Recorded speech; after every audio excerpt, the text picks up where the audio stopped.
আলাইকুম। সংযুক্ত আরব আমিরাত সহযোদ্ধা আমার প্রবাসী ভাই বোনেরা, কি অবস্থা, সবাই কেমন আছেন? আশা করি আমরা বর্তমানে যে পরিচিতিটা চলতেছে সংযুক্ত আরব আমিরাতে, আমরা এই জায়গা থেকে কেউ ভালো নাই। যারা বাইরে কাজ করি তারা তো আরও আগে ভালো নাই।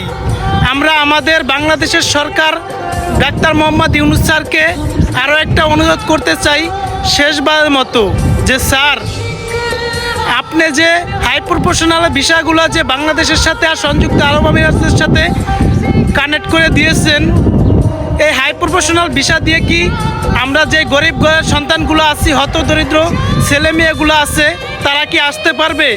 স্যার, কখনো আসতে পারবে না। হাই প্রফেশনাল বিষয় আইতে হলে প্রচুর টাকা লাগে, তাও আবার যারা হতদরিদ্র এবং যারা লেবারের কাজ করবে তারা কখনো আসতে পারবে না, যারা বিশেষ করে পরিশ্রম করবে এই সংযুক্ত আরব আমিরাতে। তো দামি দামি সার্টিফিকেট লাগে যদি আমাদের এই সংযুক্ত আরব আমিরাতে আইতে হলে।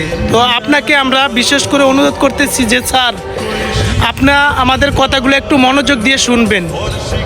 আমরা 12 লক্ষ প্রবাসী আছি সংযুক্ত আরব আমিরাত দুবাইতে। আমরা সবার পক্ষে আমি কথা বলতেছি স্যার। আমাদের সমস্যাটা হচ্ছে, ভিসার সমস্যাটা হচ্ছে যে আমরা কোনো ভিসা কোনো জায়গায় লাগাইতে পারতেছি না। আপনি এই ভিসাটা একটু সমাধান করে দেন যে আমরা সব জায়গায় যে ভিসা লাগাইতে পারি। আমাদের বাংলাদেশে সরকার যাইবে, সরকার আসবে, কিন্তু কেউ এই সমস্যার সমাধান করতে পারবে না।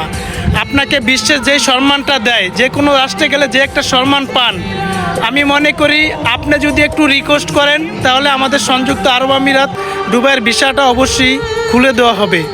তো স্যার, আপনার কাছে বিশেষ অনুরোধ, ডাক্তার মোহাম্মদ ইউনূস স্যার, বিশেষ অনুরোধ আপনার কাছে, আপনি থাকা অবস্থায় আমাদের সংযুক্ত আরব আমিরাতের সাথে কথা বলে আমাদের ভিসাটা যেন একটু খুলে দেওয়া হয়, এ বিষয়ে একটু কথা বলেন। আমরা যারা গরিব যারা আছি, যারা গরিব ঘরের সন্তান, তাদের অনেক সমস্যা হইতেছে স্যার। আর যারা আপনারা আইবার লেগে হাই প্রফেশনাল ভিসার জন্য অপেক্ষা করতেছেন, আমি আপনাদেরকে বলবো আপনারা কেউ আইসেন না। আসবেন তাহলে এত টাকা খরচ করে আসবেন, আইসা ফাইসা যাবেন কে ভাই, সোজা কথা ভাই। তো সবাই ভালো থাকবেন, সুস্থ থাকবেন, আর আমার ভিডিওটা একটু সবাই একটু শেয়ার করে দিবেন।